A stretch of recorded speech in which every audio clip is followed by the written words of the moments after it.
ಇನ್ನು ನಿನ್ನೆ ಜೆಡಿಎಸ್ ಆಯ್ತು, ಇವತ್ತು ಬಿಜೆಪಿಯ ಸರದಿ. ಹೌದು, ಬಿಜೆಪಿಯ ಘಟಾನುಘಟಿ ನಾಯಕರುಗಳೆಲ್ಲ ಇವತ್ತು ಧರ್ಮಸ್ಥಳದ ಊರಿನಲ್ಲಿ ಸೇರಿ ಒಂದು ದೊಡ್ಡ ಸಮಾವೇಶ ಕೂಡ ಮಾಡಿದ್ದಾರೆ. ಕಾರಣ ಅಂತಂದ್ರೆ ಧರ್ಮಸ್ಥಳ ಚಲೋ ಇವತ್ತು ಹಮ್ಮಿಕೊಂಡಿದ್ರು. ಜೊತೆಗೆ ಸರ್ಕಾರ SITಗೆ ವಹಿಸೋ ಮುಖೇನವಾಗಿ ಧರ್ಮಸ್ಥಳದ ವಿರುದ್ಧವಾಗಿ ಒಂದು ಷಡ್ಯಂತ್ರ ರೂಪಿಸಿದೆ ಅನ್ನುವಂಥದ್ದು ಅಲ್ಲಿದ್ದಂಥ ನಾಯಕರುಗಳ ಆರೋಪ ಆಗಿತ್ತು. ಹೆಂಗ್ ಷಡ್ಯಂತ್ರ ಅಂತೀರಾ? ಇದಕ್ಕೆಲ್ಲ ಒಂದು ಪೂರ್ಣ ವಿರಾಮ ಕೊಡಬೇಕು ಅಂತ ತಾನೇ ನಾವು SIT ರಚನೆ ಮಾಡಿದ್ದು. ಅವಾಗೆಲ್ಲ ಸ್ವಾಗತ ಮಾಡಿದ್ರಿ, ಈಗದ ಹೆಂಗೆ ಷಡ್ಯಂತ್ರ ಆಯ್ತು ಅಂತೇಳಿ ಕಾಂಗ್ರೆಸ್ ನಾಯಕರು ಇದಕ್ಕೆ ಪ್ರತಿಟೀಕೆ ಮಾಡ್ತಿದ್ದಾರೆ. ಹಾಗಾದ್ರೆ ಇವತ್ತು ಧರ್ಮಸ್ಥಳದಲ್ಲಿ ವೇದಿಕೆ ಮೇಲೆ ನಿಂತು ಸರ್ಕಾರದ ವಿರುದ್ಧ ಮಾಡಿದಂಥ ಆರೋಪಗಳೇನೇನು, ಆ ನಂತರದಲ್ಲಿ ಆದಂಥ ಬೆಳವಣಿಗೆಗಳೇನೇನು, ಬನ್ನಿ ರಿಪೋರ್ಟ್ ಅಲ್ಲಿ ನೋಡ್ಕೊಂಡು.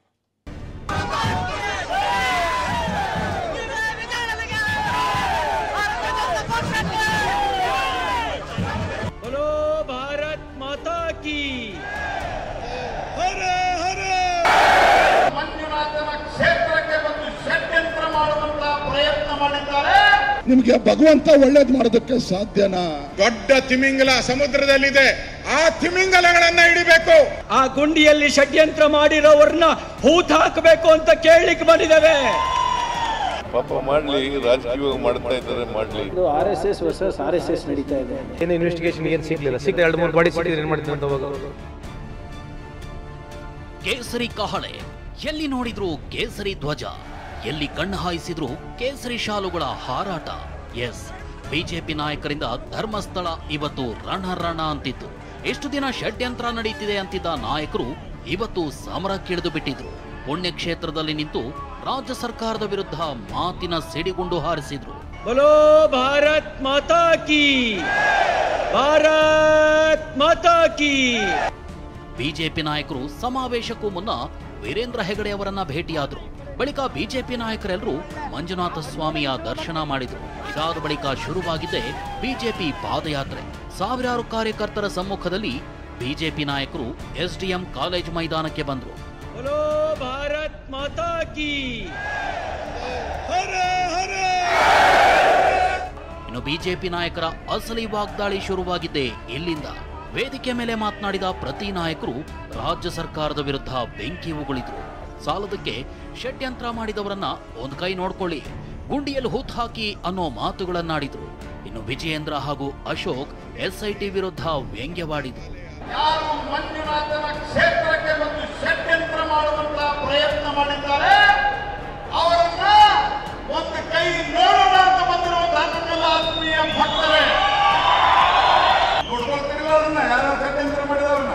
ಇಂಥ ಪವಿತ್ರ ಕ್ಷೇತ್ರ ಕೋಟ್ಯಾಂತರ ಭಕ್ತರಿದ್ರು ಸಹ ಯಾರೋ ಒಬ್ಬ ಬೀದಿಲಿ ಹೋಗ್ತಾ ಇದ್ದಂತ ಬಂದು ಕಂಪ್ಲೇಂಟ್ ಕೊಡ್ತಾನೆ ಅಂತ ಹೇಳಿದ್ರೆ, ಇವತ್ತು ರಾಜ್ಯ ಸರ್ಕಾರ ಎಷ್ಟೇ SIT ಘೋಷಣೆ ಮಾಡ್ತಲ್ಲ, ನಿಮ್ಗೆ ಭಗವಂತ ಒಳ್ಳೇದು ಮಾಡೋದಕ್ಕೆ ಸಾಧ್ಯನಾ?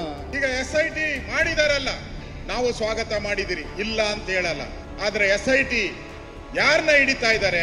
ಕೆರೆಯಲ್ಲಿರೋ ಮೀನುಗಳನ್ನ ಹಿಡಿತಾ ಇದ್ದಾರೆ, ಕುಂಟೆಯಲ್ಲಿರೋ ಮೀನುಗಳು ಹಿಡಿತಾ ಇದ್ದಾರೆ. ಇದರಿಂದ ಇರುವಂತ ದೊಡ್ಡ ತಿಮಿಂಗಲ ಸಮುದ್ರದಲ್ಲಿದೆ, ಆ ತಿಮಿಂಗಲಗಳನ್ನ ಹಿಡಿಬೇಕು. ಆ ಷಡ್ಯಂತ್ರ ಬಯಲಿಗೆ ಎಳೆಯೋದಕ್ಕೋಸ್ಕರ ನಾವಿಲ್ಲಿ ಧರ್ಮಸ್ಥಳಕ್ಕೆ ಬಂದಿದ್ದೇವೆ. ಆ ಷಡ್ಯಂತ್ರ ಮಾಡಿರೋರು, ನೀವು JCB ತಗೊಂಡು 22 ಅಡಿ ಗುಂಡಿ ತೆಗೆದಿದ್ದೀರಲ್ಲ, ಆ ಗುಂಡಿಯಲ್ಲಿ ಷಡ್ಯಂತ್ರ ಮಾಡಿರೋರನ್ನ ಹೂತ್ ಹಾಕಬೇಕು ಅಂತ ಕೇಳಲಿಕ್ಕೆ ಬಂದಿದ್ದೇವೆ. ಇನ್ನು ಸಮಾವೇಶದಲ್ಲಿ ಕರಾವಳಿ ಭಾಗದ ನಾಯಕರ ಭಾಷಣಕ್ಕೆ ಅವಕಾಶವೇ ಸಿಗಲಿಲ್ಲ. ಸಂಸದ ವಿಶ್ವೇಶ್ವರ ಹೆಗಡೆ ಕಾಗೇರಿ ಸಮಾವೇಶದಿಂದ ಹೊರಗೆ ಹೋದ್ರೆ, ಸಮಾವೇಶದುದ್ದಕ್ಕೂ ಇದ್ದ ಸುನಿಲ್ ಕುಮಾರ್ಗೆ ಮಾತನಾಡಲು ಅವಕಾಶವೇ ಸಿಗಲಿಲ್ಲ.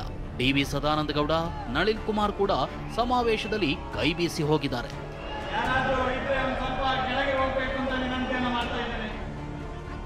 ಒಂದ್ ಕಡೆ ಬಿಜೆಪಿ ನಾಯಕರು ಧರ್ಮಸ್ಥಳ ಚಲೋ ನಡೆಸಿದ್ರೆ, ಕಾಂಗ್ರೆಸ್ ತಿರುಗೇಟು ಕೊಟ್ಟಿದೆ. CM ಸಿದ್ದರಾಮಯ್ಯ ಬಿಜೆಪಿಯದ್ದು ಡೋಂಗಿತನ ಅಂತ ಕರೆದ್ರೆ, ಪ್ರಿಯಾಂಕ್ ಖರ್ಗೆ ಇದು RSS ವರ್ಸಸ್ RSS ಕದನ ಅಂತ ಕರೆದಿದ್ದಾರೆ. ಪಾಪ ಮಾಡ್ಲಿ, ರಾಜಕೀಯ ಮಾಡ್ತಾ ಇದ್ದಾರೆ, ಮಾಡ್ಲಿ. ಇದರಿಂದ ಅವ್ರಿಗೆ ರಾಜಕೀಯ ಲಾಭ ಸಿಗ್ತದೆ ಅಂತೇಳಿ ಅನ್ಕೊಂಡಿದ್ದಾರೆ, ಅದು ಸಿಗೋದಿಲ್ಲ. ನನಗೇನು ಅನಿಸ್ತಾ ಇದೆ ಅಂದರೆ, ಇದು RSS ವರ್ಸಸ್ RSS ನಡೀತಾ ಇದೆ. ಇವರು BJP ಅವರು ಯಾರ ಬಗ್ಗೆ ಮಾತನಾಡ್ತಾ ಇದ್ದಾರೆ? ಅವ್ರು ಯಾರೋ ಮಹೇಶ್ ಅಂತ ಅವ್ರ ಬಗ್ಗೆ ಮಾತನಾಡ್ತಾ ಇದ್ದಾರೆ, ಮತ್ತು ಗಿರೀಶ್ ಮಠಣ್ಣ ಅವ್ರ ಬಗ್ಗೆ ಮಾತನಾಡ್ತಾ ಇದ್ದಾರೆ. ಇವರೆಲ್ಲ ಯಾರ ಕೂಸುಗಳು, ಯಾರ ಗರಡಿನಲ್ಲಿ ಬೆಳೆದಂಥ ವ್ಯಕ್ತಿಗಳು ಇವರೆಲ್ಲರೂ BJP RSS ವ್ಯಕ್ತಿಗಳೇ ಅಲ್ವಾ? ಏನು ಇನ್ವೆಸ್ಟಿಗೇಷನ್ ಏನು ಸಿಗ್ಲಿಲ್ಲ, ಸಿಕ್ಕಿದ್ರೆ ಏನು ಮಾಡ್ತಾರೆ ಅಂತ 2-3 ಬಾಡಿ ಸಿಕ್ಕಿದ್ರೆ ಏನು ಮಾಡ್ತಾರೆ ಅಂತ ಅವಾಗ ಅವ್ರ ನಿಲುವು ಏನಿತ್ತಂತ ಅವಾಗ 2-3 ವಾರ ಆಯಿತು, ಯಾವುದು ಬಾಡಿ ಸಿಗಲಿಲ್ಲ. ಅದಕ್ಕೆ ಮೆಲ್ಲಕ್ಕಾಗಿ ರಾಜಕೀಯ ಲಾಭ ತೊಗೊಳ್ಳಿಕ್ಕೆ ಹೋಗ್ತಾ ಇದ್ದಾರೆ. ಇದೇನು ಹೊಸದಲ್ಲ BJP ಅವ್ರು ಮಾಡೋದು. ಈ ನಡುವೆ ಪ್ರಿಯಾಂಕ್ ಖರ್ಗೆ ಟ್ವೀಟ್ ಒಂದನ್ನ ಮಾಡಿದ್ದಾರೆ. 2023ರಲ್ಲಿ ನಳಿನ್ ಕುಮಾರ್ ಕಟೀಲ್ ಭಾಷಣ ಬಿಡುಗಡೆ ಮಾಡಿದ್ದಾರೆ. ಸೌಜನ್ಯ ಹಂತಕರ ಬಗ್ಗೆ ಬಿಜೆಪಿ ಸತ್ಯ ಬಹಿರಂಗಪಡಿಸಲಿ ಅಂತ ಸವಾಲು ಹಾಕಿದ್ದಾರೆ. ಅದಕ್ಕೋಸ್ಕರ ಕರ್ನಾಟಕ ರಾಜ್ಯದ ಮಾನ್ಯ ಮುಖ್ಯಮಂತ್ರಿಗಳಲ್ಲಿ ಭಾರತೀಯ ಜನತಾ ಪಾರ್ಟಿ ಎಲ್ಲ ಶಾಸಕ ಸಂಸದರು ಸೇರಿ ಒತ್ತಾಯ ಮಾಡ್ತೀವಿ.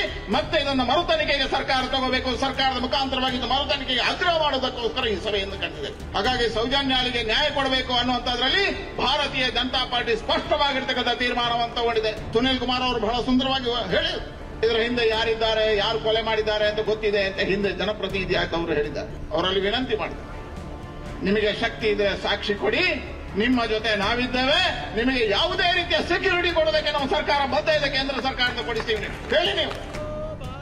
ಅಲ್ಲಿ ಧರ್ಮಸ್ಥಳ ಚಲೋ ನಡೀತಿದ್ರೆ ಇದ್ದ ಬೆಂಗಳೂರಿನಲ್ಲಿ ಕಾಂಗ್ರೆಸ್ ಮುಖಂಡರು ಕೌಂಟರ್ ಪ್ರತಿಭಟನೆ ನಡೆಸಿದ್ದಾರೆ. ರೇಸ್ ಕೋರ್ಸ್ ರಸ್ತೆಯ ಕಾಂಗ್ರೆಸ್ ಭವನದ ಎದುರು ಬಿಜೆಪಿ ಮುಖವಾಡ ಧರಿಸಿ ಹೋರಾಟ ಮಾಡಿದ್ದಾರೆ. ಈ ನಡುವೆ ಬುಧವಾರ ಬೆಳಗ್ಗೆ 7:30ಕ್ಕೆ ಶಾಸಕ ಹರೀಶ್ ಗೌಡ ನೇತೃತ್ವದಲ್ಲಿ ಧರ್ಮಸ್ಥಳ ಯಾತ್ರೆಗೆ ನಿರ್ಧಾರ ಕೈಗೊಳ್ಳಲಾಗಿದೆ. ಪ್ರಮೋದ್ ಜೊತೆ ಪ್ರಜ್ವಲ್, TV9 ಧರ್ಮಸ್ಥಳ.